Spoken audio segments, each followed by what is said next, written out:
Welcome to All Things in the Name of Love. If you like this show, please like, subscribe, and share. Thanks. Welcome to another episode of All Things in the Name of Love. And today I have with me author, coach, and speaker Nick Prefontaine, who I have the opportunity to connect with on a deeper level. One of the things we were talking about before I pressed the record button is that you had a remarkable experience of being in a very traumatic snowboarding accident and being told by beings outside of you that you were never going to be fully, like healthy and coherent in your body. And I'm intuitively feeling that nothing in you believed what everybody else was telling you. So I want to start with that because I think it's like a basis for this amazing conversation we're going to have.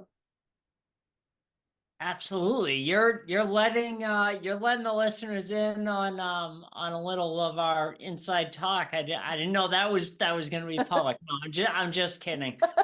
So, yeah, no, I'm happy to share, and I'm happy for this opportunity and this platform, Sophia, to be able to share with you and your listeners. So back in 2003, I was at ski club with my friends, and we had all my friends and I had all packed our snowboard gear onto the bus to get ready, so we wouldn't miss a precious moment once we got to the mountain, waste time getting ready and everything. Mm-hmm. So we got to the mountain, headed straight for the top, and on the way to the top, the chairlift went right over the terrain park where all of the jumps were. Mm-hmm. And it went right over the biggest jump. And as soon as I saw that, I was like, oh yeah, that has my name all over it. That's what I'm hitting. Also, it was very icy because it had been raining earlier. Mm-hmm. So people were wiping out everywhere. However, that didn't phase us. We were experienced and we knew what we were doing. So Mm-hmm. I was just excited to hit that jump. So I got to the top, buckled in my snowboard, took a breath of that crisp winter air, and confidently charged towards that jump with all my speed. And going up to the jump, I caught the edge of my snowboard, which threw me off balance. And that's the last thing that I remember. Wow. So from there, from the rest of that day, I pieced together what actually happened, which I'm not gonna leave your audience on a cliffhanger there.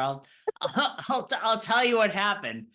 So I was told that I did go off the jump and I landed on my head. Ooh. Now, also that I wasn't wearing a helmet. And later I learned, one of the things that I learned was that the only protection that my head had was the goggles that I was wearing. And the goggles that I wore, Sophia, were very thick, a lot of padding on Mm-hmm. them. So although I wasn't wearing a helmet, I was wearing very thick padded goggles, and I was told that they not only cushion my initial impact, they continued to, as I kept rolling down the mountain and kept hitting my head, Wow. they kept mysteriously moving to cushion each blow as I rolled down the mountain. Uh, the second thing I had to thank, and there's three things from that day that if they didn't break this way, I don't know if I'd be here. Mm-hmm. So the second one was they wanted to, because of the severity of my injuries, bring a helicopter to the mountain to rush me to the hospital. Mm-hmm. They couldn't because it was too windy. Oh, So wow. they had to send in an ambulance. And out of all the paramedics in the area, there was only one who could intubate right on the spot. And because of the severity of my injuries, I needed that to be able to breathe. And Wow. lucky for me, he was one of the paramedics that showed up that day. Mm-hmm. The third thing, once I got to the hospital, the doctors came into my room, and I was actually on another show today with my dad, and I was I was telling the story. I said, Dad, I know you know what happened, but I have to share it for the audience. And he said, actually, it wasn't me. I didn't have anything to do with it. It was your Oh, mom. wow. Okay. So my when I was out for the count, I was resting in a coma, unable to communicate with anyone, and they said just based on the impact alone, I would have been out for 7 to 10 days. Okay. However, I had swelling in my brain, so they were worried if I woke up, it would increase the swelling in Mm, my brain and then I would die. So it was a right. partially induced coma. They had to just chill me out. Hmm. So even though I was in a coma, the doctors didn't think anything of it. They walked to my room and began to share the information with my parents. And my mom said, no, no, not in front of him, because she understood. And I told my dad, well, I'm giving you credit because it's you. You're a unit, you and Hmm. mom. So Yeah.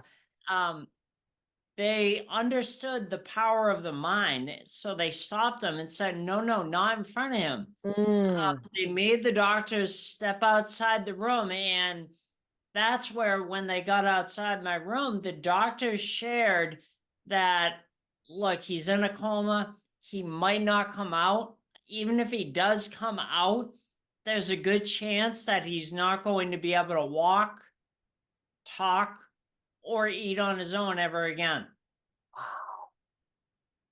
What my parents did, or more accurately, what my mom did, now that I got that correction to my story that I tell, um, my mom said, okay, thank you. Like, they Hmm. thanked the doctors for the information, and then just went on their way, went along their business, which this allowed me to Wow. treat it like any other situation, Hmm. Sophia. So what this allowed me to do, I didn't know any of that happened, Right. Right. subconsciously or consciously. I didn't know any of that happened. So I just treated it like any other situation.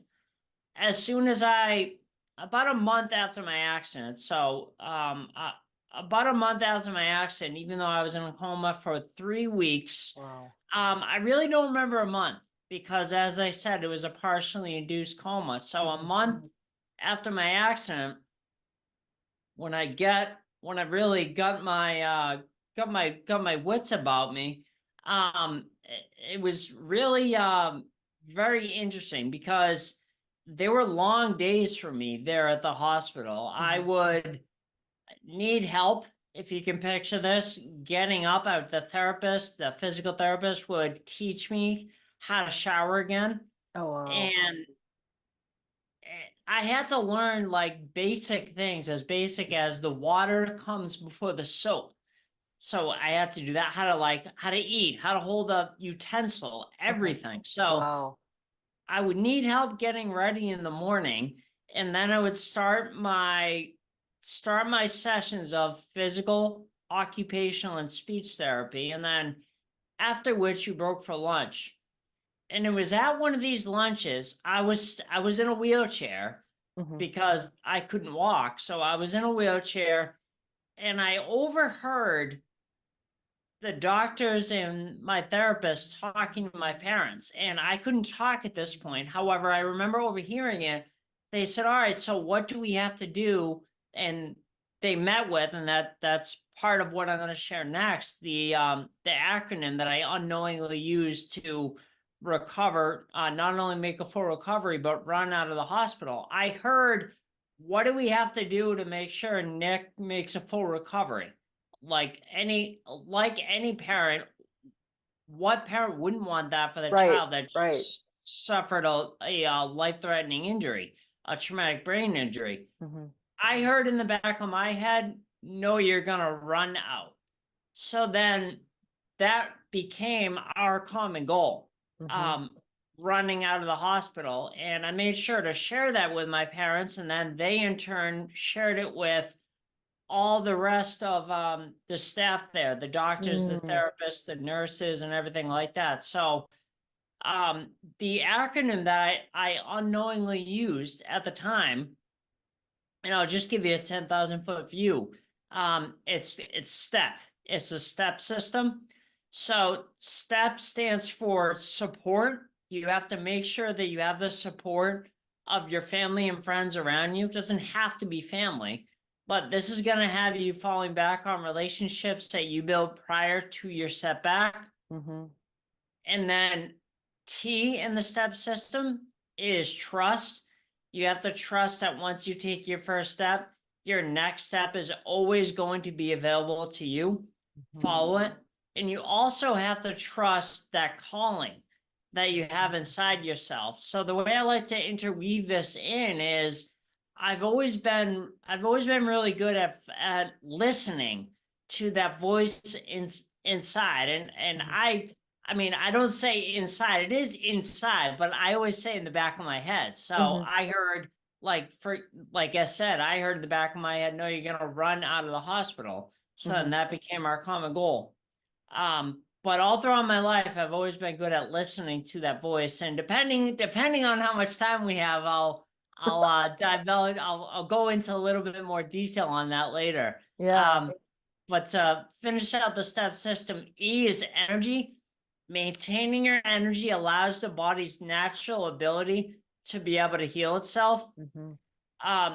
So without your energy, without taking care of yourself, health, diet, exercise, and nutrition, how can you expect to take care of and affect other people, lead them through their trauma Mm-hmm. to the other side? And that's where the limitless potential lies. You can't, because Mm-hmm. if you don't have your energy, you're worthless to everyone. Right. Right. So that's why it's so important in the step system to make sure you're maintaining your energy. Mm-hmm. And then finally, P is persistence. Persistence. Once you've taken your first step, keep getting up every day and taking your next step, no matter how small. By continuing to move forward every day, you are going to be building an unstoppable momentum. And I'm not saying that I was superhuman. And I never took a break to rest and recover. However, at the at the initial stages, I'd say for the first 60 to 90 days, I was doing something every day. Mm-hmm. Just doesn't matter, something. And I can use that to this day. Like starting a business. When I was starting Common Goal, I did something every day for the Mm-hmm. first 60 to 90 days, and that helps you build that momentum.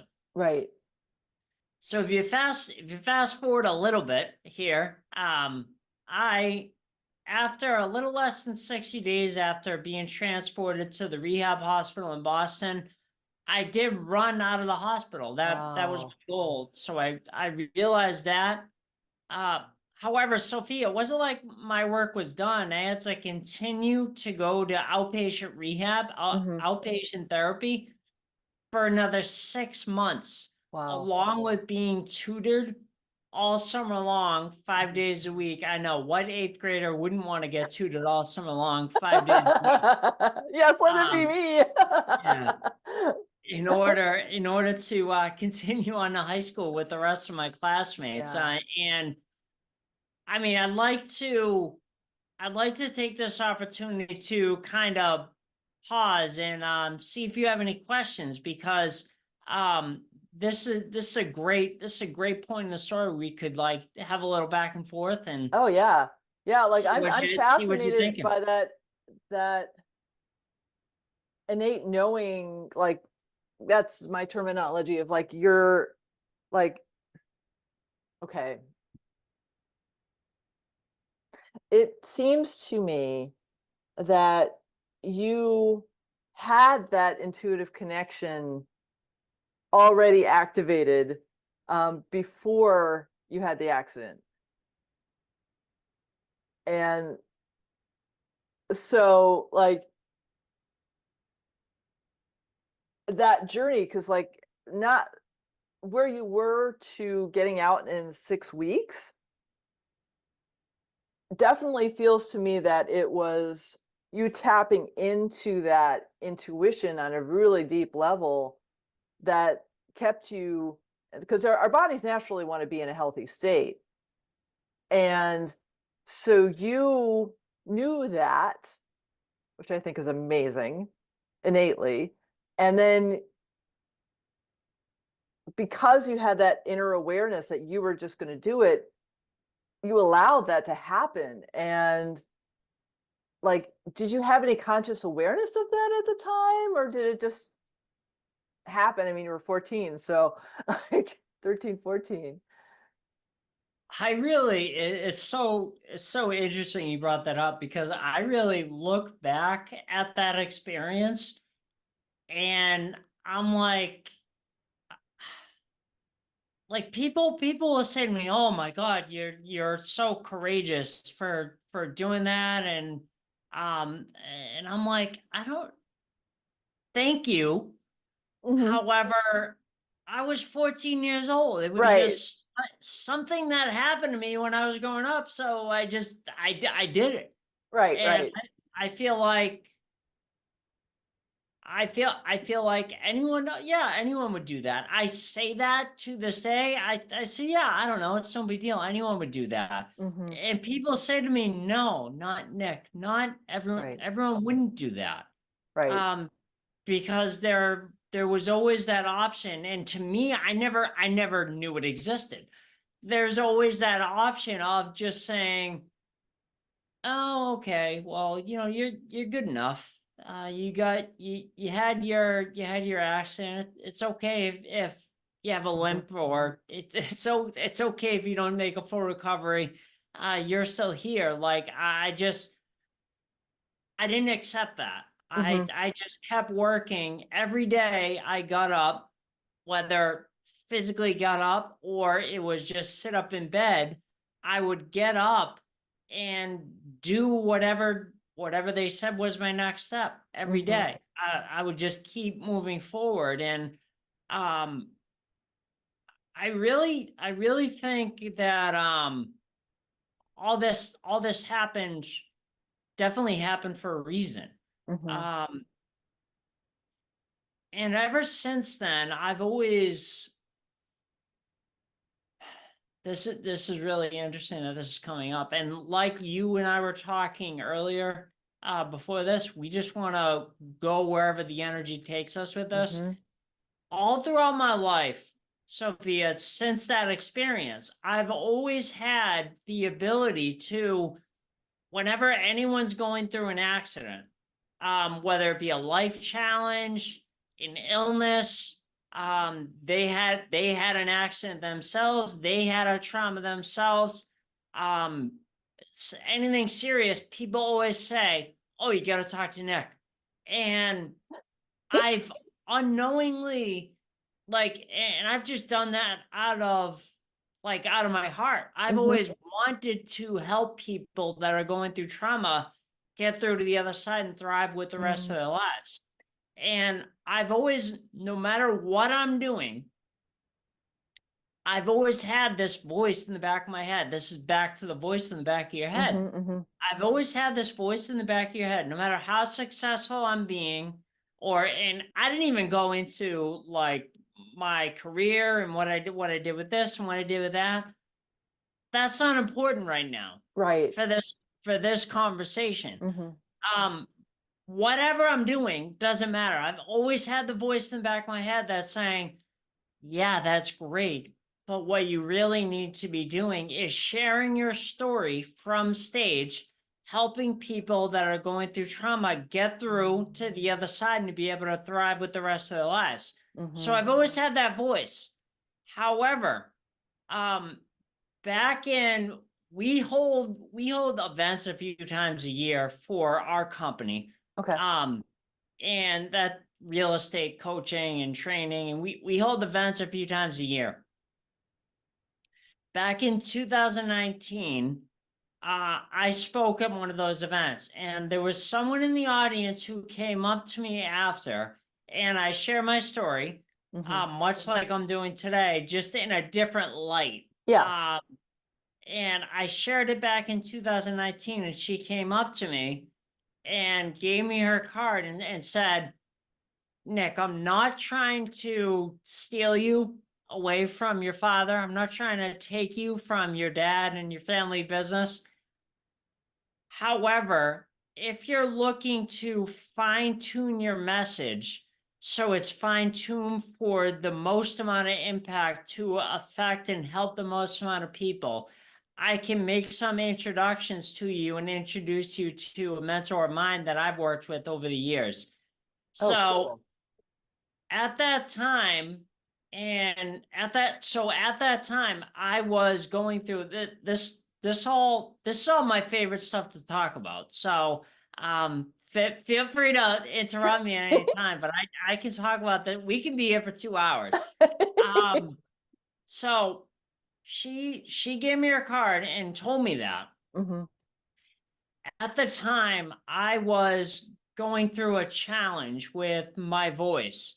So Hmm. back in 2012, the doctors couldn't say for sure, but back in 2012, I had developed an issue with my voice, Hmm. um, where it really just felt like someone was clenching my Oh, muscles really wow. tight, and I couldn't get the words out. Hmm. But it didn't hurt. It just that's what it sounded like. And Hmm. probably even worse than that. I've heard Okay. some recordings of myself from back before I started looking for answers and Uh-huh. everything. But back in 2012, I developed that, and the doctors aren't sure if it was a result of my accident. However, I intuitively know that having my accident made me more susceptible to something like this, Okay. because as I was in real estate, and part of what I would do to kind of pump myself up in the morning before I got on the phone and prospected for like 2 to 4 hours every day, Oof. I would, you're supposed to chant your scripts Hmm. to really get your energy up and everything. Yeah. However, I always like to take everything to the extreme. And case in point, my accident, as the whole reason that Yeah. happened was because I was looking to do the Right. max, do the Right. most you could do. So I interpreted that as, oh, okay, I know what I'm going to do. I'm going to scream my scripts, and not only will this get my energy up, but it will really reinforce this in my bones so I know it. Great idea. Yep.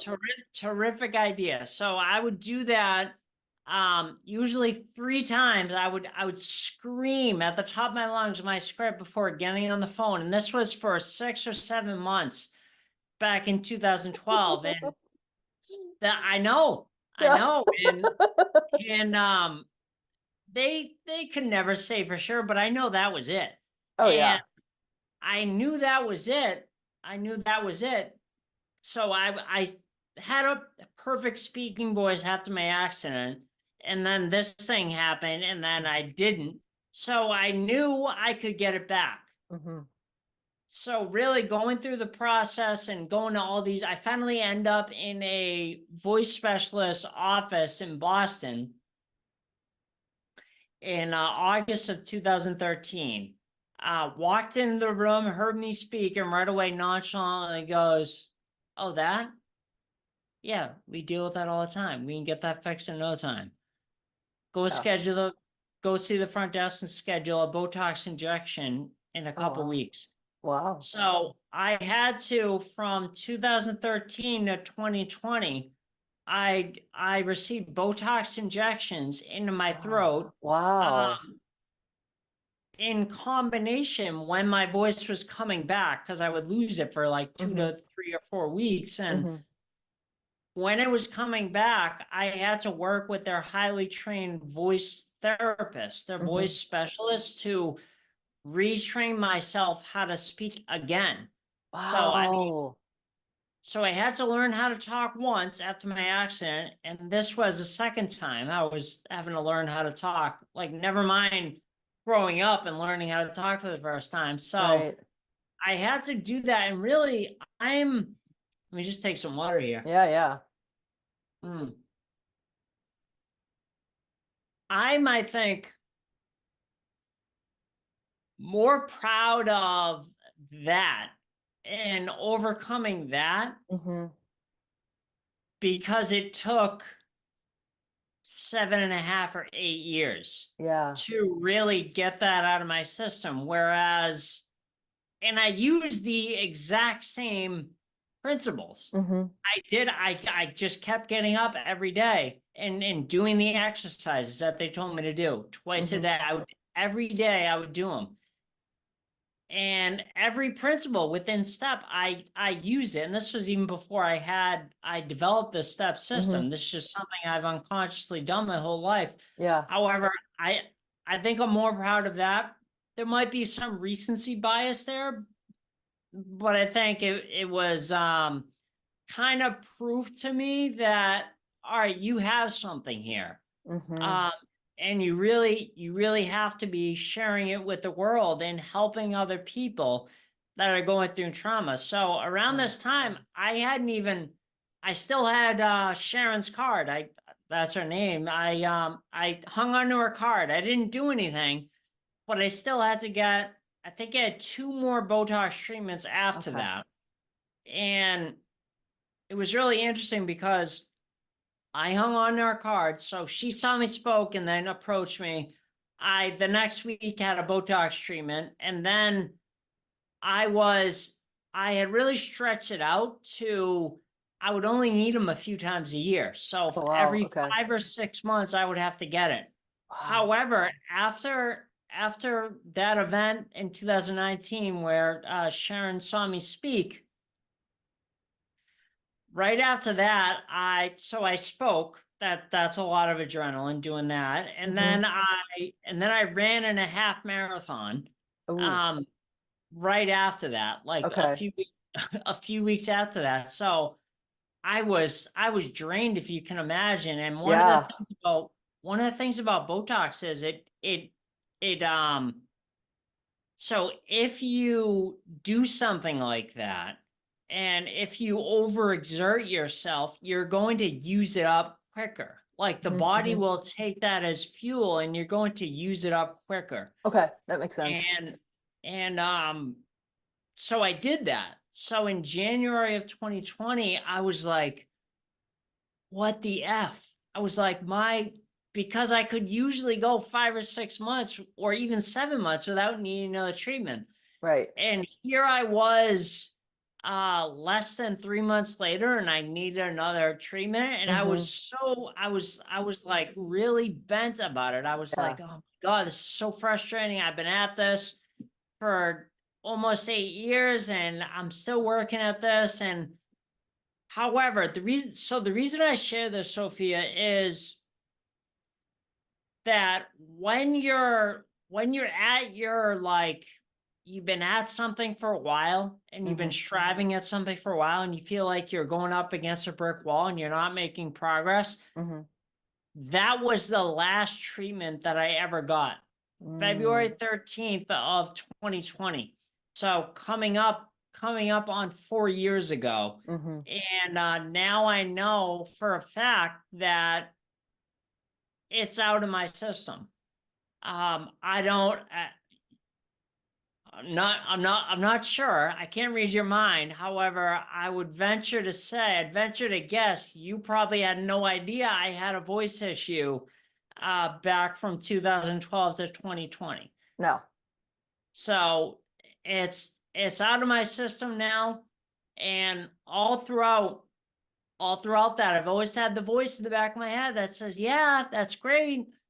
But you really have to be telling your story from stage and Hmm. helping others that are going through trauma. So I held on to Sharon's card, and in April or May of 2021, after I knew, okay, I'm done with this, I don't Hmm. need another Botox treatment, I reached out to her, Sharon. I gave her a call and said, okay, I'm ready. Even Yep. though gosh, almost a year and a half or 2 years later, Hmm. I reached out to her and said, I'm ready.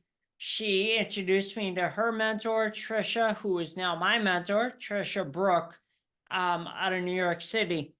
And I told Trisha what I was looking to do and what my goals were on that initial call. Hmm. And I said, is that is that possible? And she said, absolutely. Cool. And I said, what do you recommend? Uh, what do you recommend for me right now that I should do? Mhm. And she said, join my speaker salon. And that's where she has a group of speakers commute to New York City for 6 weeks in a row. Oh, And wow. we got to perform on her stage at the Triad Theater in New York City. And Oh, then cool. the 6 weeks, so we craft our talks Mhm. and work on them. And then this is in the fall of 21. And then the 6 week is when an audience comes in, and it's influencers, um, people, event Mhm, organizers, mhm. that book speakers, TED organizers for like TEDx events, that Oh, kind of thing. cool. So I got to do that and get that exposure. And during that process, she pitched me on the idea of working, what it would look like to work with her one on one. And she said she specializes in helping speakers build out their speaker platform, so that they're able to reach the most amount of people. And every call with her, I just kept saying yes. And I kept saying yes, yes, yes. And I said, yes, all right, I want to work with you. So Mhm. in the first part, probably January to the end of July of 2022, I worked one on one with her. And really, as a result of that, I have my whole business, Common Goal. Wow. And I've been able to give my keynote talk, which I crafted with her. It's a 60-minute talk. I've been able to deliver it to brain injury Oh, associations, wow. and also like the Dysphonia International organization, and that Mhm. was last year. That's like voice disorders. Mhm. Those people help them through their trauma and get through to the other Mm. side, because all the way going through that, I found there was so much material out there that said, oh well, you once you have this, you just kind of have it for life and you got to deal with it. Mhm. And I just wouldn't accept that. Mhm. So I kept applying the step system. I kept getting up every day and working towards it and doing my exercises. As I said, I Mhm. kept getting my Botox treatments, and I got to the point where it's no longer a part of my life. And now, um, big part is I'm able to help other people that are going through that right now. So Oh, yeah. uh, that's really it in a nutshell. That's beautiful. Like I like a couple questions are coming in. Like I didn't realize that Botox, I mean, it totally makes sense how how it would relax the muscles of your vocal cords, but it just like you're talking about like getting Botox injections in your voice or here, and it has never occurred to me that that would be such a useful application of it. And so it's just imagining your vocal cords relaxing into this state of happiness with the Botox, and I just like tickled my fancy. And the fact that you have tuned into your experiences as a way to help others with that innate, like all of our traumas are actually gifts to help others, like when we go through them, how they're gifts to help others on their paths as well. And just the fact that you have heard that for so long and that you didn't waver from that inner knowing is such a gift. And I just want to honor that because a lot of people don't follow that voice in the back of your head to the degree that you have. And so thank you for that. I just want to honor you for that. You're very welcome. And one thing, I forgot to close the loop. I opened it. I forgot to close the loop. So, since Sharon introduced me to Trisha, there has been no voice in the back of my head. What Really? what that is evidence of to me is that I'm doing exactly what I've been meant to do Hmm. and put on this earth to do, which is help others which is tell my story from stage and help others that are going through trauma get through to the other side and thrive with the rest of their lives. So there has been Hmm. no voice in the back of my head since for gosh, it's coming up on 3 years ago now. So Wow. I'm really excited about that. That's I'm really proud to beautiful. say that. Yeah. That's really beautiful because like when we follow our paths, like I know when I do body talk sessions, um, I go into my right brain and I just write out whatever is coming through from the consciousness of the animal I'm working with. I get done and I hear what's happened with the animal after the session. I'm like a kid in a candy shop. I'm so excited because I know I'm doing what I'm called to do. And I feel that in you that you have this just ah, full awareness, integration of your beingness of just showing up as you are. And that's, I don't know, that's just joyful to see. Well, thank you. It's joyful. It's beyond joy to experience because I know that there is no level of there is no level of achievement, level of um like fame, fortune that will satisfy me like what I'm doing right now. Hmm. Uh, Hmm. I'm doing, and I know as long as I'm doing that, I'll be taken care of. Hmm.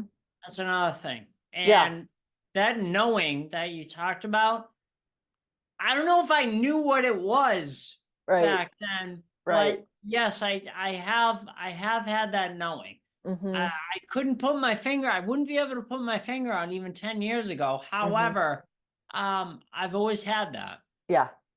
Well, it's a weird thing to quantify, Yeah.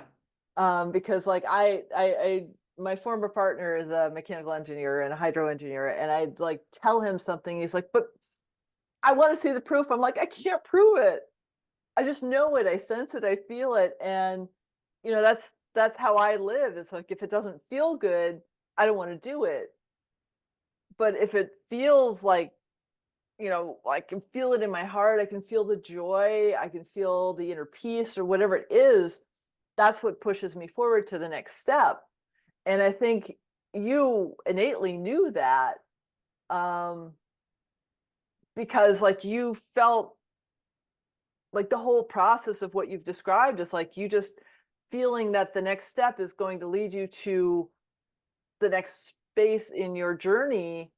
And so you didn't question it, which is amazing. Thank you. Yeah. Because I know a lot of people, and I think that's part of your message is like you having that innate trust to just follow the steps.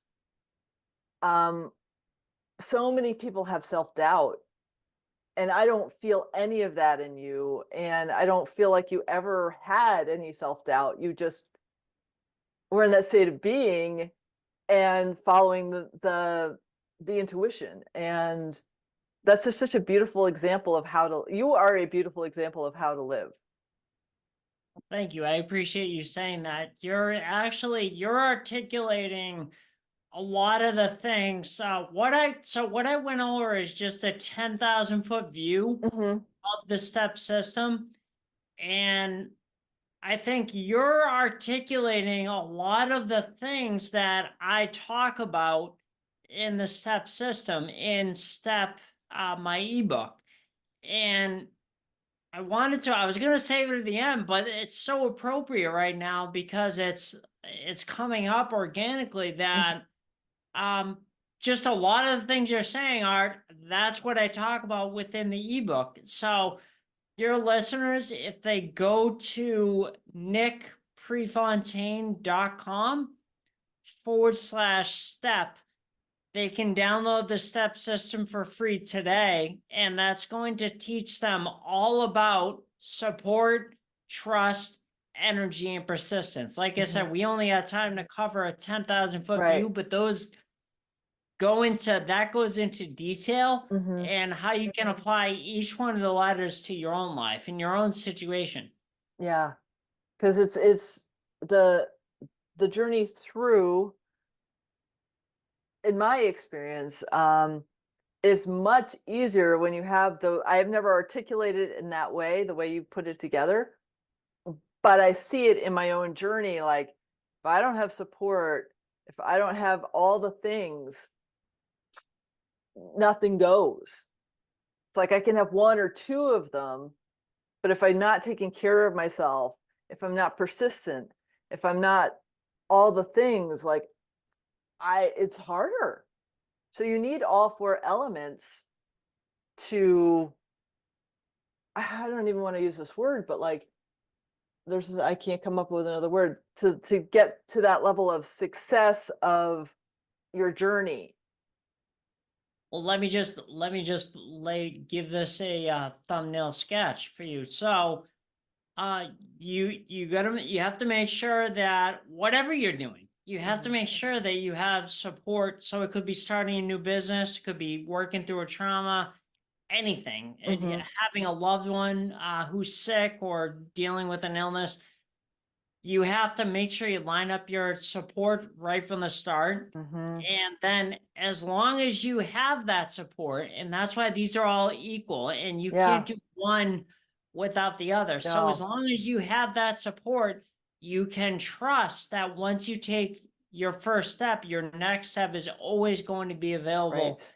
to you. And then, as long as you're doing that, as long as you're trusting, you have to make sure that you're maintaining your energy, because without Mhm. your energy, you're not going to be able to, the next letter, you're not going to be able to use your persistence and Right. keep getting up every day and taking your next step. Mhm. So they all work together. You can't overdo one without the others, or Right. because the other ones will suffer. So I'll go to an example for that talk last year, where the Brain Injury Association of Maryland. So I sent them. I'll outline what I wanted to do and sent them my talk, and sent them a recording of me delivering the talk, albeit a 35-minute version. Mhm. I sent them that recording of me giving a 35-minute talk at our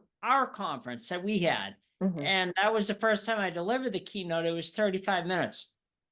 So I made the application in end of October, beginning of November, had a call with them. They said, we absolutely want you to be part of our event.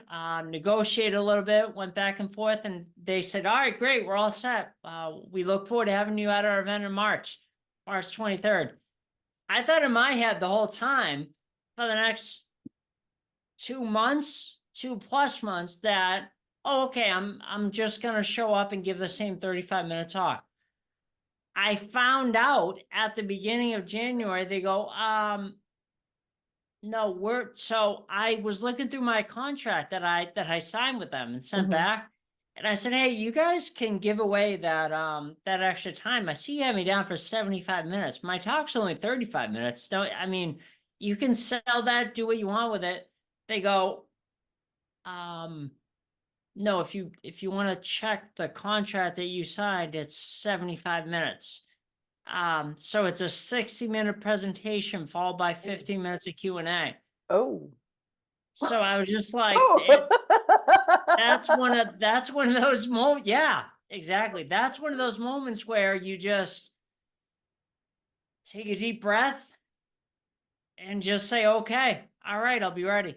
So that's what I did. I never had doubt that I couldn't do it. I was just like, Mhm. well, I sent you my talk and you said you wanted it. It's 35 minutes. Now you want me to give 60? And they said, yeah. I was talking to my dad about it, and I said, it's like double. They want me to do double. Mhm. And my dad's like, no, it's only 25 minutes more Yeah. than what you did. It's not a big deal. You'll be fine. You can do it. Mhm. And I just, it's one of those moments where you just, again, you take a deep breath and you just Mhm. do it. And doing it, I had so much fun because I was able to add in more stories and more Mm-hmm. humor and Mm-hmm. more experiences from the accent and get and have audience participation, which I didn't Yeah, have before.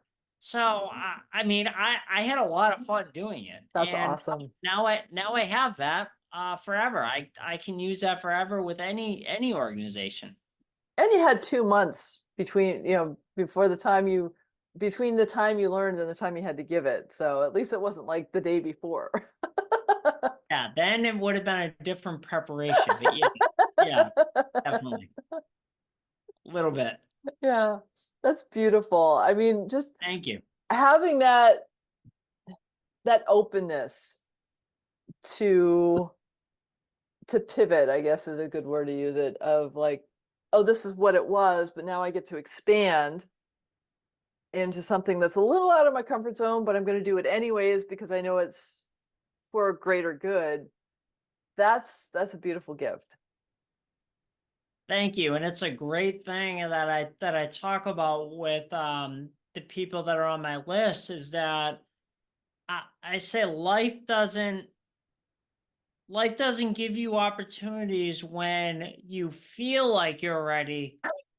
Life gives you opportunities when you are ready. Um That is so true. That is so true.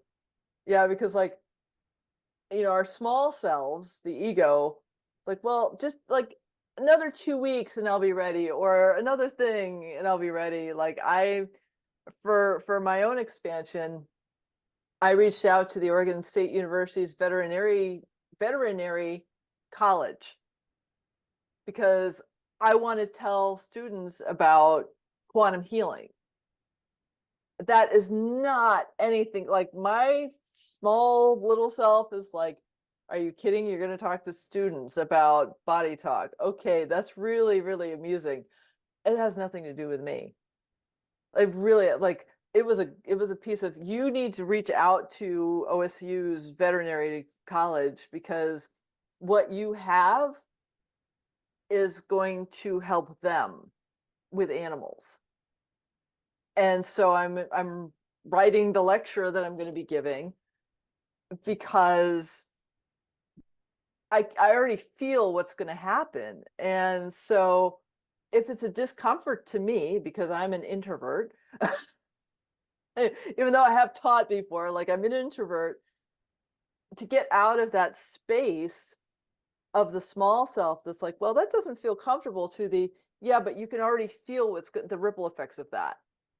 You already knew, like, that's why you started the process of like being a speaker, is like you knew that whatever you had within you was important for people to hear. And so you just let it flow. And that's an inspiration.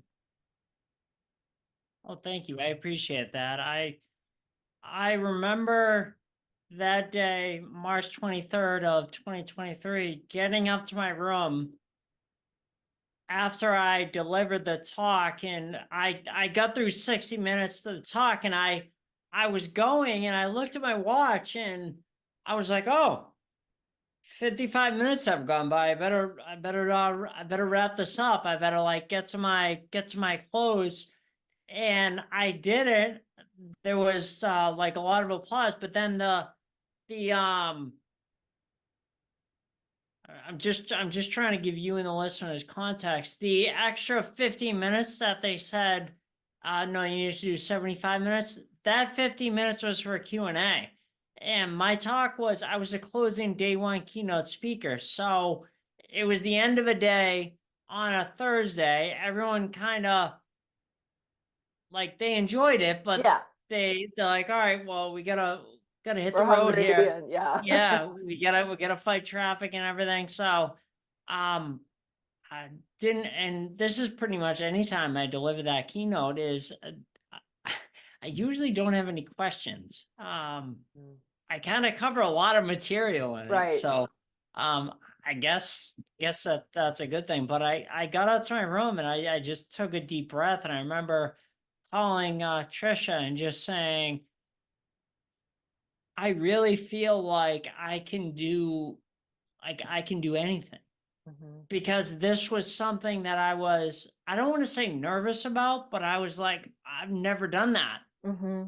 before. So I don't know if I can do it, but I've Right. never, so um to finish it and complete the cycle and do it and get the response that I did, I really felt that it was definitely for the greater good. Mm-hmm. Mm. Nick, it And you know is. what, that is just what I was thinking. I was like, I It's, feel good about that. I do too. It's so beautiful. And I'm just so grateful for this opportunity to have a conversation with you, to get to know you and to hear your story. And I'm so grateful for you stepping into your work in the world because that is such a gift. And I just honor you for that in so many ways.